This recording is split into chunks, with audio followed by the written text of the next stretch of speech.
All right, we're going to try this again. Take two on the post-debate analysis. We had some choppy audio on the last one. We think we might have found a better location, so hopefully this works a little bit better. Richard, your take on the debate tonight? My number one take on the debate tonight is that we didn't really get a good sense of the candidates' ability to contrast their message with the other. It was a part of a format problem that really held the candidates back. You'd hear a lot from one candidate about pieces of their platform, but not a lot of contrast. In fact, just about the point in the debate where there started to be a really solid back and forth, the format changed and we lost the opportunity to hear from them. Within the confines of this format, I think one of the things that really stood out for me is the contrast in experience within the candidates and how comfortable they are in that kind of environment, and the importance of doing homework. And so we saw that with the Conservative candidate serving up a couple of questions to the incumbent Liberal and Paul Lefebvre, but with facts that were easily corrected by Paul, which really threw the question off. Yeah, I agree with that. I think the format of the way the questions were asked certainly played a factor in kind of what answers we heard. And as Richard said, we were getting kind of bits and pieces, and the questions seemed very repetitive at times. And I would have liked to pull a few of those and pose to all of them to kind of be able to have more of a contrast in the responses.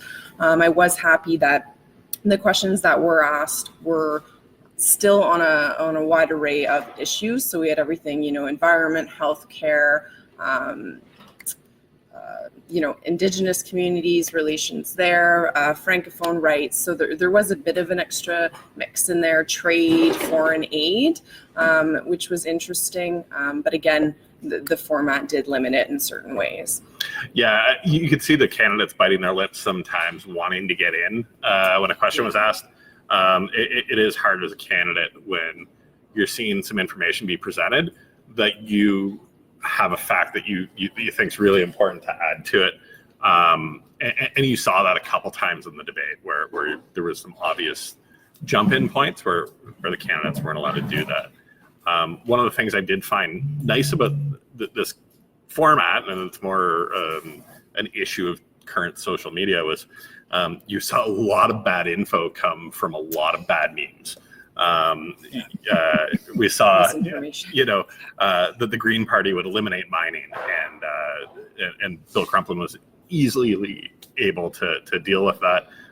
They actually had Elizabeth May come to Sudbury and make a commitment for $40 million towards mining infrastructure. So defeated that pretty quickly. Paul Lefebvre had a question about the debt to GDP ratio. That was an obvious error, and he was able to deal with that pretty easily as well. I was able to fact check it during the debate based on the information that Paul gave within seconds, and it was clear that the question was based on bad information.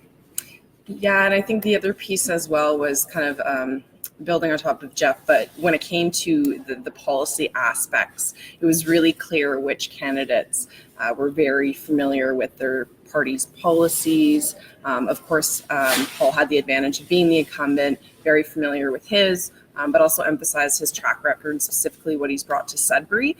Bill Crumplin, I was very impressed with his knowledge of his party's platform and advocating other issues other than just the environment and climate change.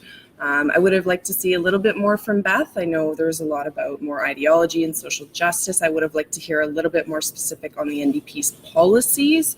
And Pierre, some points I feel like he was a bit hesitant in terms of having his facts checked. So it would have been nice to see a little bit more in that regard as well.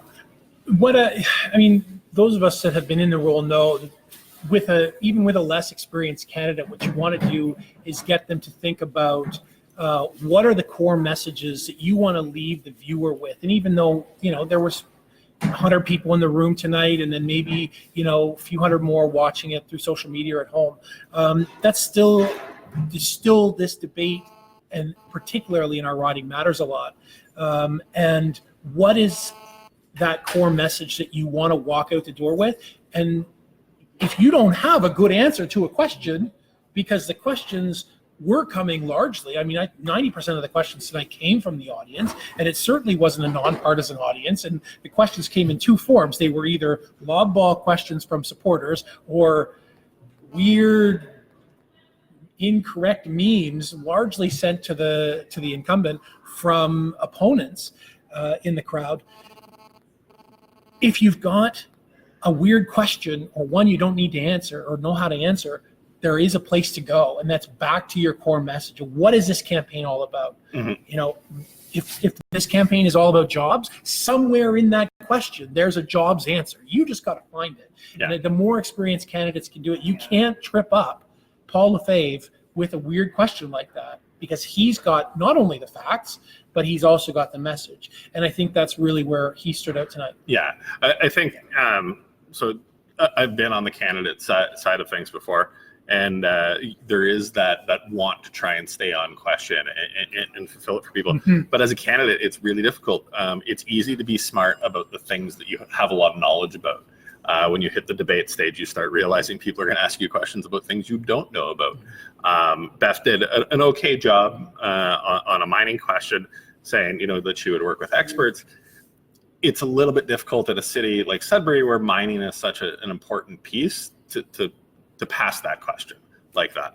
At the same time, I think the incumbency advantage was really clear from Paul. He's been living it for 4 years, and almost Bill Crumplin benefited a little bit from that, because he's been basically campaigning for 3 straight years. Yes. Yeah, for sure. So he's been thinking about these issues, and he's been at doors for 3 years campaigning, and a mayoral candidate is a whole different game than campaigning for MP, because it's a long cycle. It's a year that you're out there on the streets campaigning, where you're kind of waiting for a writ to be dropped to run for MP. People don't want to see you before there's an election at the door. You can be out at some public events and things like that, but you can't campaign the distance like you can for mayor.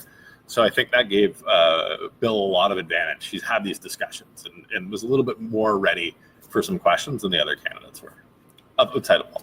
Rachel, top 3 for tonight.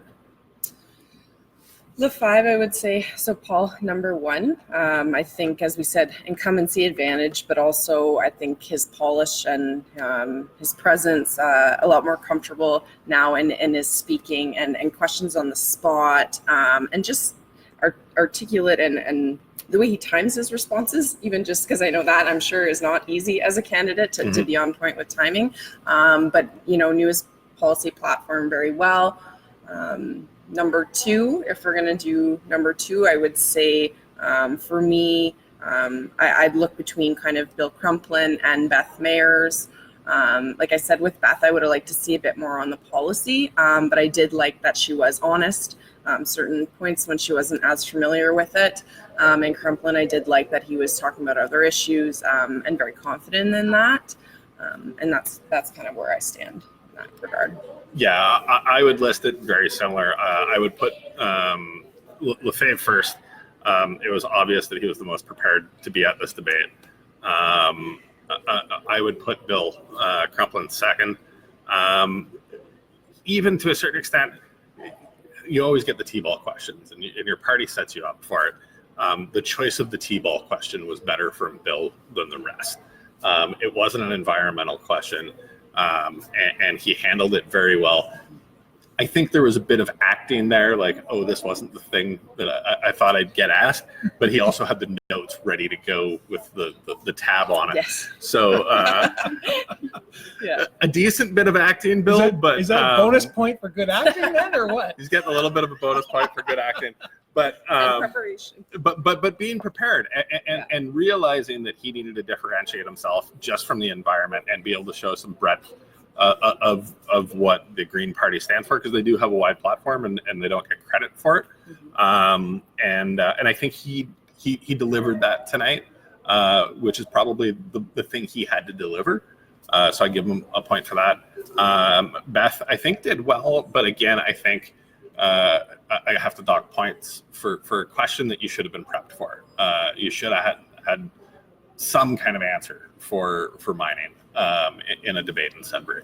So, I have to dock a little bit of a point there. So for me, it's Lefebvre, then Bill, then Beth. And I was going into this having Beth and Bill tied for second. I think it was pretty close. I liked some of Beth's answers, and I'm maybe more prone to like answers about social justice between the three of us. Shocking.